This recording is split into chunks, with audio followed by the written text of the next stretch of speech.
Hello, everybody. Today is December the 1st. It's Tuesday, and we are recording from Muswell, New South Wales, Australia. And with great love and respect in our hearts, we're calling upon the cosmic Sai Baba to make his presence among us.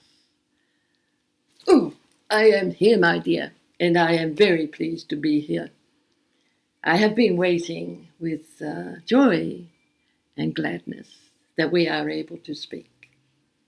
And I have here with me Andromeda Val, who is only waiting for her to be introduced, and then she will speak and answer any questions.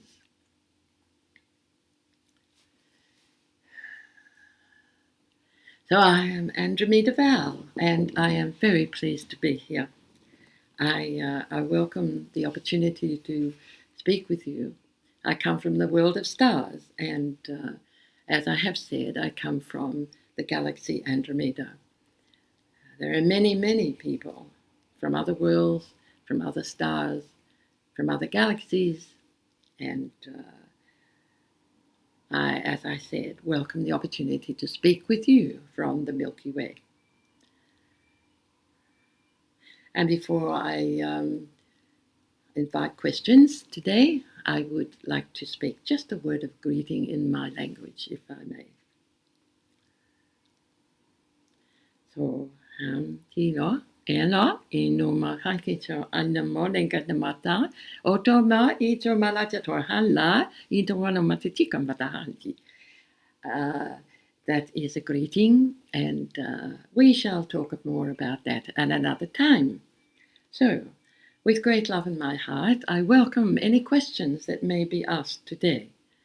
So may I have a question, please? First question. Was there in the past a world of giants on Earth?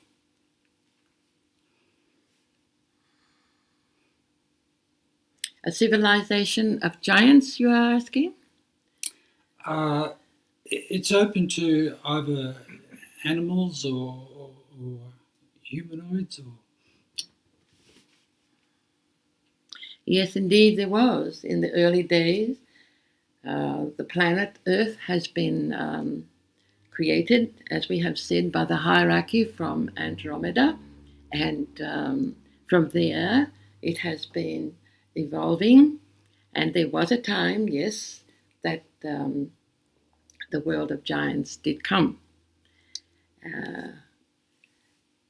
Over the ancient past, there had been opportunity for people or star people to come from other places, and they may seem giants to, if you measure it against something, but from where they came, they were just normal. So you could say they came from a world of giants. But they did come and they visited this planet. They also intermingled reasonably well with the people that already had taken it over, which was from the Draco creation, the race of the reptilian and the dinoid people. They're very clever, and they were actually able to experiment with genetic engineering and creating physical forms, as well as many other things that they did. They had actually taken over the planet, or believed it was theirs, even though it had not been created by them. The planet Earth actually had been created as a plan, with a greater plan in mind, to create a point of light in the arm of your galaxy, which is rather dark, and it needed lifting in consciousness as well. Going back to the beings of giants, yes, they did exist, and along with reptilian people, they did help create the dinosaurs. Now,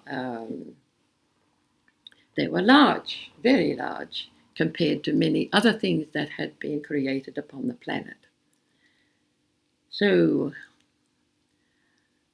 the dinosaurs have actually been recorded in many places around this earth. And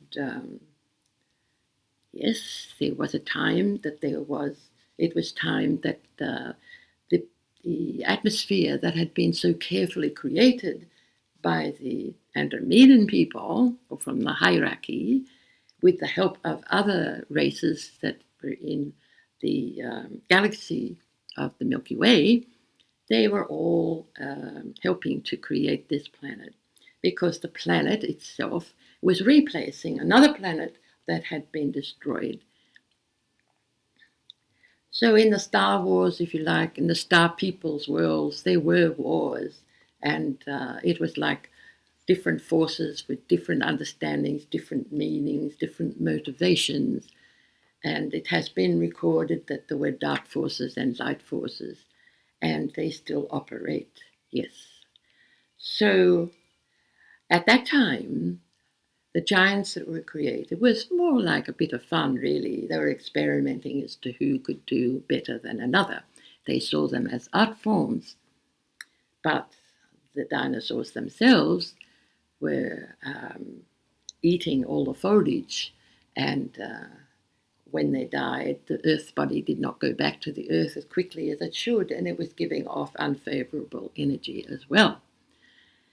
And for this reason, the atmosphere was depleting. It was not the way it was meant to be in the first place.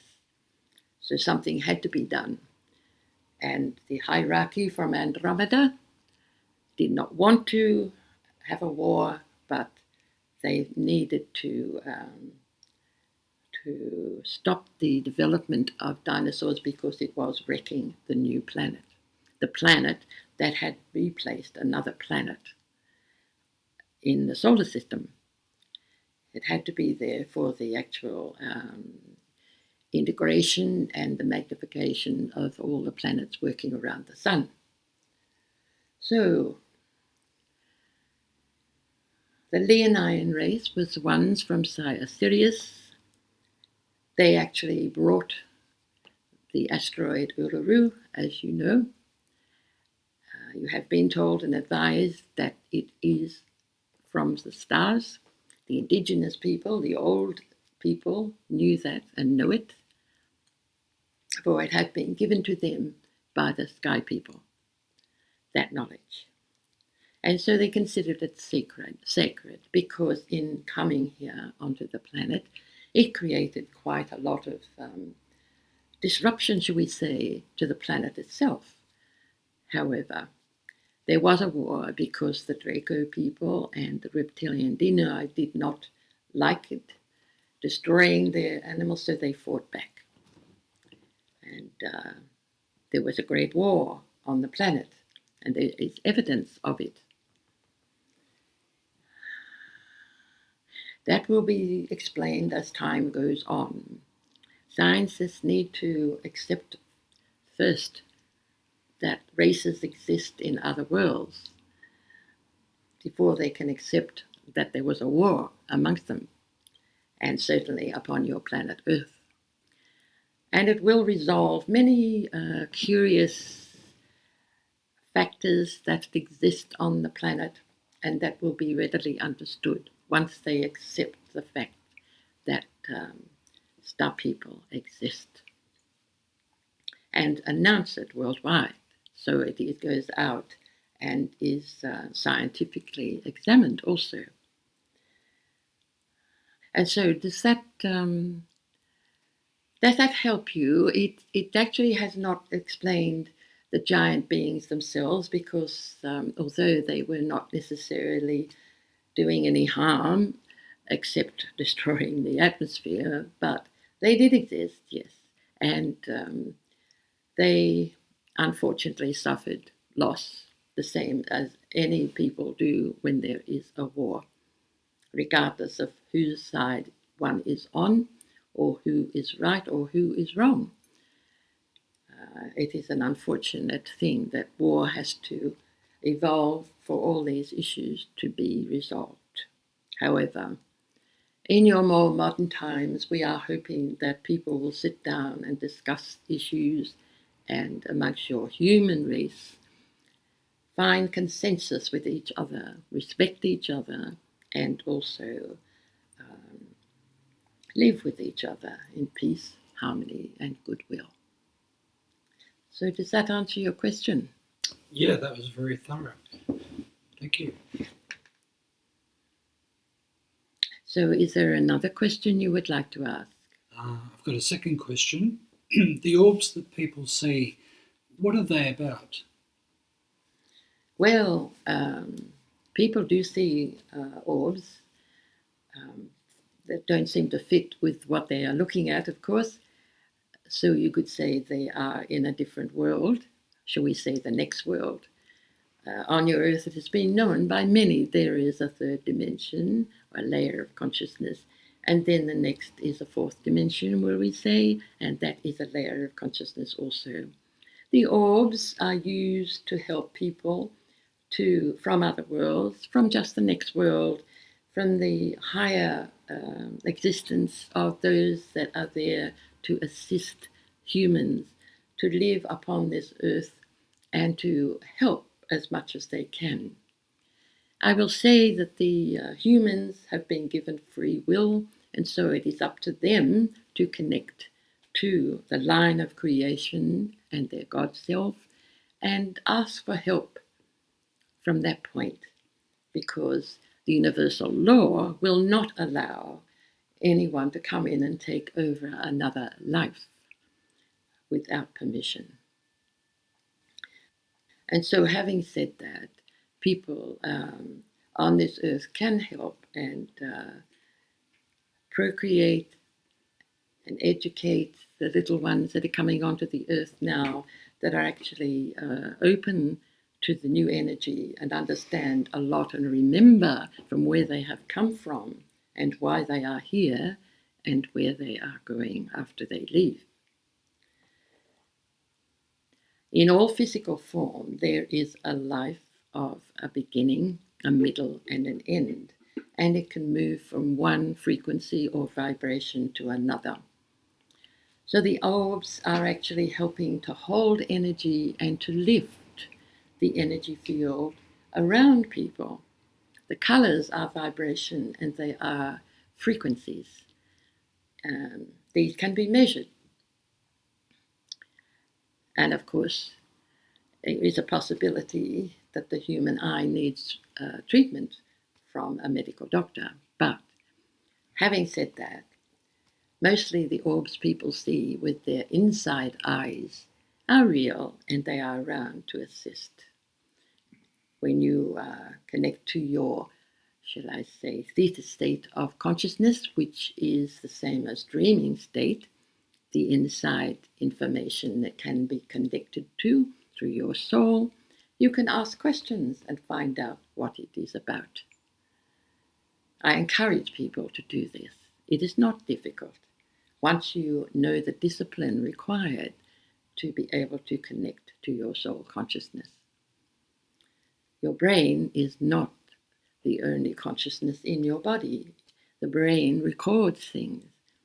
And so you ask it to go to sleep while you ask and focus on connecting to your soul consciousness. And it is your soul consciousness that is like the doorway that opens to your oversoul and then to your God self, which holds much more about you than you readily understand at this layer of consciousness. You cannot receive all that information here because the frequency is not high enough to accept all of that information. It is not a judgment, it's just not possible. But you can communicate by consciousness alone. You could call it telepathy if you like. It's very similar. So does that answer your question? Yes, thank you. And is there another question? Yes, there's a third question. Given the significant religious pathways available, such as the pathway of the Buddha, the Christ, and yoga, what is the value of assigning time and energy to exploring our alien ancestry? Well, there is value in everything. Everyone upon this earth has a soul consciousness and an earth body, And no two people are alike. Some are very similar, but they are not the same. And so their path of the life that they have chosen to live upon this earth and to meet certain people and to resolve certain issues are governed by their ability to follow their inner guidance. And that actually helps you to live life much easier upon this earth than if you just tweak a thought from your brain without realizing that it's recording something else. And so the advice is not wise from there. Listen from within and listen to your heart, because the soul consciousness comes directly into your heart and is where you can converse and listen to your intuition, which is insight teaching. All the information that has been given to many has come through their soul consciousness. And so things that have been taught in various religions or methods of, say, yoga or other ways to gain insight information has been given to you by the star people. You could call them angels if you like. They are from the stars. And they are always willing to help if you ask. Remember that. And so everything upon this planet has come from someone else, somewhere else as well. And you are all sentient beings. That is meaning you are feeling. You have a feeling of knowing, not believing, but knowing about something. When somebody says something, it doesn't feel right, well, put it aside on a shelf of your mind, if you like, for a while. Sooner or later, you can just delete it, or it may then be understood in a better way. It all depends on raising the vibration and the frequency of your earth body, which gains from your light body. The two are operating together all the time upon your planet Earth. And it is good to remember that your soul light body earths the new energy onto this earth. And when your earth body has a time for it to return to the earth as ash, if you like, it is then the light body returns to where you have come from. Your role in being here is to hold this new energy on Mother Earth and help the changes that are taking place right at this time. This is the time of the war between the dark and the light forces, and there are energies that influence mischievously in people. Some are not evil necessarily, and I do not like using the word evil, but it seems to be a word that is understood upon earth. And so there are people that do bad things, if you like, but there are also people that do good things. It is what your mind, or what you actually make up your mind to do. And so if it is done willingly with love and compassion and never any reason to hurt anyone, all will come to know that they are the same race, regardless of skin color or where they have come from or why they are here. They will know and understand it is to help those that are, shall we say, cold-blooded, that do not have the feeling of understanding what it feels to be injured or hurt or loved, or the feeling of joy. But they do have other things to give. So it is a combination of talents as well. And we need to listen to each other regardless, without any judgment. However, you can make decisions upon things that you hear or decide. What feels right for you, then follow it through. You will make the life here on earth very easy, much easier for you. If you think about yourself as a God being, and the information you can tap into is a line from the God Self, the Creator line that feeds into your earth body, you will gain always from that. artists, writers, musicians, people that create, build, all those people are coming from that place. And they feel good about it. So remember, feel the joy and the love and the giving and the forgiving, because there are many issues that we need to forgive ourselves and others for whatever happened in past upon this earth. We need to wipe this slate clean now and open ourselves with joy and love from the source of Creator, who is truly a consciousness of universal love, so that we can face life upon this earth with love and compassion. Always. Thank you, my children. Thank you. Thank you.